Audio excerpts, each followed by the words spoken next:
जय भोलेनाथ, हर हर महादेव। सिंह राशि, आप सबका बहुत बहुत स्वागत है। मित्रों, अब आने वाले समय में आपके घर को स्वर्ग जैसा बना देगी यह देवी। जी हाँ मित्रों, इस देवी के आने से आपका भाग्य बहुत जल्द बदलने वाला है। मित्रों, हम चाहते हैं कि आपका घर खुशियों से भर जाए, धन की तंगी, आर्थिक परेशानी क्या होती है आपको पता ही ना चले, आपके घर का माहौल बेहद पवित्र और प्रेम पूर्ण रहे। इसके लिए हम लगातार मेहनत करते हैं और आपको रोज एक ज्ञानवर्धक वीडियो उपलब्ध कराते हैं। इसके लिए हम आपसे बस इतना चाहते हैं कि आप हमारे हर एक वीडियो को पूरा देखा करें, क्योंकि हमारे वीडियो में केवल और केवल आपके लिए जीवन उपयोगी बातें होती हैं और ज्ञान होता है।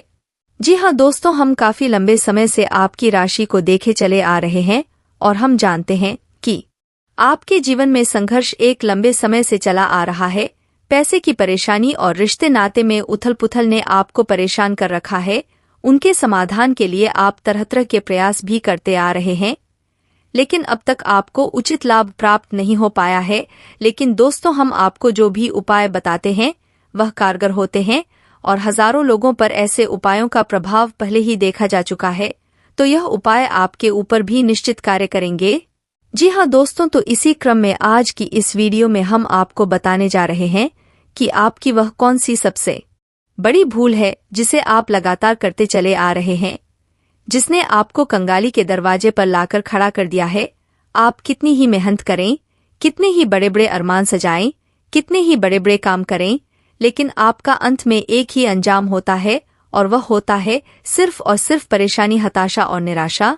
जी हाँ दोस्तों, संघर्ष क्या होता है, परेशानियों से जूझना और आगे बढ़ना क्या होता है, यह कोई आपसे सीखे, क्योंकि भगवान ने आपको कुछ ऐसा हुनर दिया है कि आप बड़ी से बड़ी परेशानी में भी हिम्मत से काम लेना जानते हैं और आज नहीं तो कल उन परेशानियों से जूझकर बाहर निकलना भी आप जानते हैं। कुल मिलाकर कहा जाए तो आप एक मेहनती, सहनशील और आशावादी इंसान हैं। ऐसे में आपको सही मार्गदर्शन की बहुत आवश्यकता होती है। जी हाँ दोस्तों, आपकी राशि के जातकों में यह विशेष हुनर पाया जाता है कि यह हर एक कार्य को अपने तरीके से करना पसंद करते हैं और उनके अंदर आत्मनिर्भर बनने का एक अजीब सा जुनून होता है। जी हाँ दोस्तों, चाहे अपने जीवन यापन के लिए आप एक मजबूरी समझ कर करते हो, लेकिन अंत में इनकी मन में एक छोटी सी आस बनी रहती है कि आज नहीं तो कल इनका खुद का कुछ ना कुछ बड़ा या छोटा जैसा भी होगा कारोबार अवश्य होगा, जिसके मालिक वह स्वयं होंगे। जी हाँ दोस्तों, और इसी चक्कर में आप लोग कई बार ऐसे ऐसे कार्य कर जाते हैं कि आप बड़ी परेशानियों को मोल ले लेते हैं, लेकिन आप उन परेशानियों से लड़ना अच्छी तरह से जानते हैं और आप अपनी परेशानियों की जिम्मेदारी स्वयं पर लेना पसंद करते हैं। किसी को अपनी तकलीफों में शामिल करना आपको पसंद नहीं है।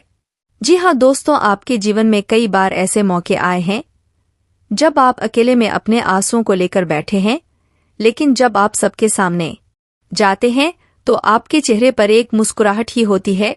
इससे लोगों को कभी यह अंदाजा ही नहीं लगा पता कि आपके मन में क्या चल रहा है, आप किस भयंकर युद्ध से लड़ रहे हैं। जी हाँ दोस्तों, यह थी आपके जीवन के संघर्ष की छोटी सी एक झलक, लेकिन दोस्तों आपके जीवन का संघर्ष आने वाले समय में बहुत जल्दी समाप्त होने जा रहा है। जी हाँ दोस्तों, अब ग्रहों ने कुछ ऐसे योग बनाने शुरू कर दिए हैं कि आने वाला 1-1.5 साल का समय ऐसा रहेगा जो आपके जीवन में बड़े क्रांतिकारी बदलाव लेकर आएगा। लेकिन दोस्तों, हम आपसे फिर भी एक बात कहना चाहेंगे कि अंत में नक्षत्र हो, चाहे भगवान की ही कृपा क्यों ना हो, लेकिन मेहनत तो आपको ही करनी होगी, प्रयास तो आपको ही करने होंगे। अगर हाथ पैर हाथ धर कर बैठ जाएंगे तो कोई भी आपका साथ नहीं दे पाएगा। दोस्तों, आपको अपने जीवन में कुछ ना कुछ छोटे छोटे उपाय भी आजमाते रहने चाहिए, क्योंकि उपाय से हम अपने आसपास की ऊर्जा के वातावरण को शुद्ध करते हैं, स्वच्छ करते हैं। जी हाँ दोस्तों, इस वीडियो में हम आपको बताने जा रहे हैं आपकी वह कौन सी भयंकर गलती है जो आपको भयानक नकारात्मकता की ओर ले जाती है। जी हाँ दोस्तों, यह ज्ञान आपके पूजा घर से जुड़ा हुआ है। आपके पूजा घर में कुछ ऐसी चीज होती हैं जो आपके घर में, आपके जीवन में नकारात्मकता का प्रवेश करवाते हैं। इनके हमारे पूजा घर में होने से हर प्रकार से हमारे आसपास नकारात्मक वातावरण बन जाता है। खास तौर से हमारे घर का वातावरण बहुत ही अशुद्ध हो जाता है। यह नकारात्मकता इस हद तक बढ़ जाती है कि आपस में झगड़ा होने लगते हैं, लोगों में आपसी प्रेम कम होने लगता है और सबसे बड़ी बात यह है कि घर में हमेशा हमेशा के लिए आर्थिक तंगी, यह यूं कहीं की दरिद्रता का वास हो जाता है। तो ऐसे में आपके लिए यह जानना बेहद आवश्यक है कि कौन सी है वह चीज है जो आपके पूजा घर में किसी भी हालत में होनी नहीं चाहिए। यदि आपके पूजा घर में भी है तो आपको उन्हें निश्चित ही निकाल कर बाहर कर देना चाहिए। अपने घर में भी उन चीजों को आपको नहीं रखना चाहिए। जी हाँ दोस्तों, तो आज के इस वीडियो की शुरुआत करते हैं, लेकिन इससे पहले आपसे एक निवेदन है कि कमेंट में पूरे भक्ति भाव के साथ जय मां भद्रकाली लिखना ना भूले। माता आपका कल्याण करेंगी, आपका उद्धार होगा। तो चलिए दोस्तों वीडियो की शुरुआत करते हैं। दोस्तों, हम जाने अनजाने अपने जीवन में कुछ चीज ऐसी अपने पास रख लेते हैं जिनकी नकारात्मकता हमें लगातार परेशान करती रहती है। फिर हम बैठकर यह सोचते हैं कि हमारे कार्य तो बहुत अच्छे हैं, मेहनत भी लगातार कर रहे हैं, लेकिन अब ऐसा क्या हो गया कि हमारी तरक्की रुक गई है, पैसे की आवक कम होती जा रही है और आपस में झगड़ा और मेलजोल भी काम होता जा रहा है। आखिर इस बात का कारण क्या है? लेकिन हम कितना भी इस विषय पर विचार कर लें, लेकिन हमारा ध्यान उन चीजों की ओर जा ही नहीं सकता है, क्योंकि यह हमारी ऐसी गलतियां हैं जो हमें कभी दिखाई नहीं देती है और कभी कभी हमारी अज्ञानता भी इसका कारण बनती है। इसलिए दोस्तों, हमारा आपसे बस यही कहना है कि आप इस वीडियो को पूरा देखिए, आपको अद्भुत ज्ञान प्राप्त होगा।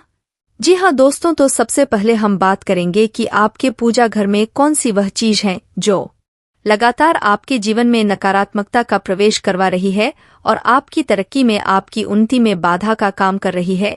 जी हाँ दोस्तों, और इसमें से आखिरी की दो चीज तो ऐसी है जो लगभग हर एक इंसान के पूजा घर में निश्चित ही होती है, लेकिन हम आपको बता दें कि शास्त्रों में इन चीजों को अपने पूजा घर में रखना, भगवान के समीप रखना बिल्कुल ही मना है। अपने पूजा घर में किसी भी कीमत पर नहीं रखना चाहिए। आप घर में ही कहीं और रखें, लेकिन पूजा घर में न रखें। तो वीडियो को ध्यान से देखें और सभी बातों को ध्यान से समझने का प्रयास करें। दोस्तों, सबसे पहले चीज जो हमारी पूजा घर में होती है और हमारे जीवन में नकारात्मकता का प्रवेश करवाती है, वह होती है किसी भी देवी या देवता की मूर्ति या फोटो विषम संख्या में होना। जी हाँ दोस्तों, ऐसा अक्सर होता है कि हमारे पूजा घर में किसी एक देवी देवता की मूर्ति या फोटो विषम संख्या में पाई जाती है। जैसे कि हम भगवान भोलेनाथ की यदि पूजा करते हैं तो उनसे हम बहुत प्रेम भी करने लगते हैं। फिर उनसे प्रेम की अधिकता के कारण हम अपने पूजा घर में उनकी कभी कभी 3 फोटो 5 फोटो इस प्रकार से रख लेते हैं, और शास्त्रों में भी इसका निषेध है। दोस्तों, यदि आपको अपने पूजा घर में किसी देवी या देवता की मूर्ति या फोटो रखनी है तो आप एक ही मूर्ति या फिर फोटो रखें। और दोस्तों, मूर्ति रखने का भी विशेष विधान होता है कि हम किसी भी आकार की मूर्ति नहीं रखते हैं। मूर्ति धातु की होनी चाहिए, 4 अंगुल से छोटी होनी चाहिए और अंदर से ठोस होनी चाहिए, तभी वह मूर्ति पूजनीय होती है। यदि हम खोखले मूर्ति की पूजा करते हैं तो बेहद अनिष्ट कार्य है। देवताओं की पूजा होने की बजाय हमें उनकी बुरी दृष्टि का सामना करना पड़ता है। जी हाँ दोस्तों, अब दूसरी चीज जो आपके पूजा घर में किसी भी कीमत में नहीं होनी चाहिए, अगर होनी चाहिए तो उसका स्वरूप अलग होना चाहिए, और वह है हनुमान जी की खड़ी आकार की मूर्ति। यानी कि जिस मूर्ति में हनुमान जी खड़े हैं वह मूर्ति आपको अपने पूजा घर में रखनी नहीं चाहिए। हनुमान जी यदि बैठे हैं वह मूर्ति बहुत ही शुभ मानी जाती है, और इससे बेहतर आप सीधा राम दरबार की मूर्ति अपने पूजा घर में रखें जिसमें हनुमान जी बैठे हुए हैं, प्रभु श्री राम के चरणों में उनसे आशीर्वाद ले रहे हैं। और यदि आप ऐसी मूर्ति अपने पूजा घर में रखेंगे या फिर आप ऐसा फोटो भी अपने पूजा घर में रख सकते हैं तो प्रभु श्री राम की भी कृपा आपको प्राप्त होती है। साथ ही साथ हनुमान जी भी आपसे बहुत प्रसन्न होते हैं। जी हाँ दोस्तों, अब वह चीज जो कि अक्सर हर एक इंसान के पूजा घर में पाई जाती है लेकिन इस रूप में नहीं होनी चाहिए, और वह है चावल। दोस्तों, शास्त्रों में चावल को अक्षत कहा गया है और पूजा पाठ में बेहद शुभ माना गया है। ऐसे में यदि चावल आपके पूजा घर में है तो कोई समस्या नहीं, लेकिन यदि चावल टूटे फूटे हैं तो यह बेहद नाशकारी है। जी हाँ दोस्त, तो किसी भी देवी देवता की पूजा पाठ में चावल टूटे हुए नहीं चढ़ाए जाते हैं, यह बेहद नाशकारी होते हैं। इससे देवता नाराज होते हैं। तो आपको चावल अपने पूजा घर में यदि रखना है तो आप देख लें कि चावल टूटे फूटे न हो, संपूर्ण आकर के चावल ही अपनी पूजा घर में रखें। और चावल की जो डिब्बी आप अपने पूजा घर में रखें उसे पूजा घर के बजाय दूसरे किसी अलमारी में रख ले तो ज्यादा बेहतर होगा। दोस्तों, आज हम जानेंगे कि ताला और चाबी का क्या उपाय होता है। आपने कई बार देखा होगा कि मंदिरों में लोग या फिर चौराहे पर लोग या फिर कहीं पीपल के पेड़ के नीचे आपको ताले पड़े मिल जाते हैं। ताला और चाबी। अब चाबी देखिए कई तरह से बनती है। लोगों के पास सोने की चाबियां भी होती है, लोगों के पास पीतल की चाबियां भी होती हैं। हम उपाय तो करते हैं, पर हम जानते नहीं कि यह उपाय किस काम का है, क्या इसके पीछे लॉजिक है और इस उपाय के कितने उपयोग हैं, कितने तरीके से किया जा सकता है। आपको उनमें से कुछ जरूरी बातें और इम्पोर्टेंट टिप्स विथ लॉजिक आपको समझने वाला हूं, ताकि आपको यह ताले का उपाय समझ आ जाए कि यह तरह से ये ताले चाबी का उपाय किया जाता है। अब देखिए, ताला जब तक बंद है तो समझ लीजिए वह शनि का रूप है। जब तक वह ताला बंद है शनि का रूप है। और जैसे ही चाबी क्या है? चाबी है केतु। और जैसे ही आपने चाबी इसमें लगाई और यह ताला खोला, शनि यानी कि जो आपकी किस्मत है, केतु जो बृहस्पति का मित्र है, आपकी किस्मत से संबंध रखता है, आपके सफर से संबंध रखता है, आपके जीवन में आने वाले अड़चन से, परेशानियों से संबंध रखता है। वह चीजें यहाँ पर आपको एक साथ मिल जाते हैं, यानी कि इन चीजों को हमने आपस में मिलाया। अपने बंद किस्मत यानी कि जो ताले की तरह बंद थी, उसको हमने चाबी केतु की मदद लेकर हमने उस किस्मत को खोल दिया। अब यह किस्मत तो खुल गई, उसके बाद हमें करना क्या है? क्या करते हैं हम? इस ताले को ले जाकर धर्मस्थान में रखते हैं और ताला हमेशा खुला हुआ रखा जाता है। इस चीज का ध्यान रखना है। अब यह ताला खोलकर हमें किस किस उपाय के चक्कर में रखना होता है, क्या क्या उपाय इस ताले और चाबी के होते हैं, कौन सा ताला हमें किस समय पर इस्तेमाल करना है, वह समझना जरूरी है। क्योंकि हम मार्केट से कोई भी ताला लेते हैं, चाबी लगाई, खोल कर जाकर मंदिर में रख दिया, पर उसके पीछे हम यह नहीं जानते कि हम किस उपाय के लिए कौन सा ताला इस्तेमाल करें। मार्केट में मिलने वाले ताले क्या है? ताला है स्टील का। इसके अलावा पीतल के ताले भी मिलते हैं, जिनके ऊपर स्टील का बैंड होता है, जो कि ताला बंद होने वाला होता है। अब अगर आपकी कहीं पर शादी नहीं हो रही है, किसी की शादी संबंधी दिक्कत है, तो अपने पीतल का ताला खरीदना है। अगर मान लीजिए आपका कहीं पर सफर नहीं हो पा रहा है, बच्चे बहुत सी तैयारी करते हैं, विदेश जाने की, कहीं पर उनके विदेश के काम नहीं बनते हैं, तब आपने स्टील का ताला लेना है। आपके कहीं पर भी कोर्ट कचहरी के झंझट है, आपका कोई काम नहीं बन रहा है, तब आपने स्टील का ताला लेना है। अगर आपका कहीं पर कोई सरकारी कामकाज है जो कि आपने करवाने हैं, कहीं पर कोई जॉब की तैयारी कर रहा है, कहीं पर कोई टेंडर लगाना, गवर्नमेंट से सपोर्ट चाहता है, उसके लिए आपको पीतल का ताला लेना है। विदेशी योग, जो लोग ट्राई कर करके थक गए हैं, विदेश के काम नहीं बन रहे हैं, उनको पीतल का ताला लेना है। अब आपको यह उपाय कौन कौन से दिन करना है, यह समझ लीजिए। अगर आप स्टील का ताला ले रहे हैं, स्टेनलेस स्टील का ताला ले रहे हैं, आप कोई भी साइज का ताला लीजिए, कोई मैटर नहीं है, बस ताला होना चाहिए। आपने ताला लिया और उसको खोलिए। खोलने के बाद अगर आप स्टील का ताला ले रहे हैं, तब आपने यह ताला ले जाकर गुरुवार के दिन मंदिर में रखना है और किसी भी मूर्ति के आगे आप अपनी प्रार्थना बोलकर ताला रखकर चलते बनिए। अगर मान लीजिए कहीं पर विदेशी योग और इस तरह की परेशानी आ रही है, तो आपके लिए 2 दिन बेस्ट है। या तो वीरवार यानी कि गुरुवार का दिन, या फिर शनिवार का दिन आपने ताला खोलना है, अपनी प्रार्थना बोलनी है और मंदिर में किसी मूर्ति के आगे रखकर चलते बनिए। शादी नहीं हो रही है तो आपको ताला लेना है पीतल का। पीतल के ताले के साथ 400 ग्राम चने की दाल जरूर ले लीजिएगा। 400 ग्राम चने की दाल। और यह उपाय सुबह सुबह करिए, अर्ली मॉर्निंग, जितना जल्दी आप उठकर सुबह नहा धोकर 400 ग्राम चने की दाल, एक पीतल का ताला जिसे खोलकर आप चने की दाल और पीतल के ताले के साथ आप मंदिर में बैठे पुजारी के हाथ में रखकर कुछ दक्षिणा रखकर आशीर्वाद लेकर अपने चलते बनिए। यह विवाह का उपाय कम से कम 7 गुरुवार इसी तरीके से आप रिपीट करते रहिए। आपके विवाह के योग होंगे, अच्छा जीवन साथी मिलेगा। आपके ऊपर जो गुरु की बाधा आ रही थी, आपके रिश्ते होने में वह आपकी दूर होगी। कहीं पर लव मैरिज की दिक्कत आ रही है, शादी वगैरह नहीं हो पा रही है, परिवार के लोग नहीं मान रहे हैं, या फिर कहीं पर किसी भी तरह की बाधा के कारण आपकी शादी नहीं हो पा रही है, जिससे आप चाहते हो उससे होने के आपके योग बनेंगे। अब यह उपाय देखिए, पहले समय में हुआ करते थे। हम अगर देखें तो कुछ छोटे छोटे टोटके इस तरीके से हमारे बड़े बुजुर्ग किया करते थे, और अब बड़े बुजुर्ग ना तो हमारे साथ रहते हैं, कई बार साथ रहते भी ये तो वह समझाते हैं, पर आजकल के हम मॉडर्न लोग वह बातें समझते नहीं है। यह समझते हैं कि इनको क्या पता है, यह तो उलझुल उपाय ही बताते हैं।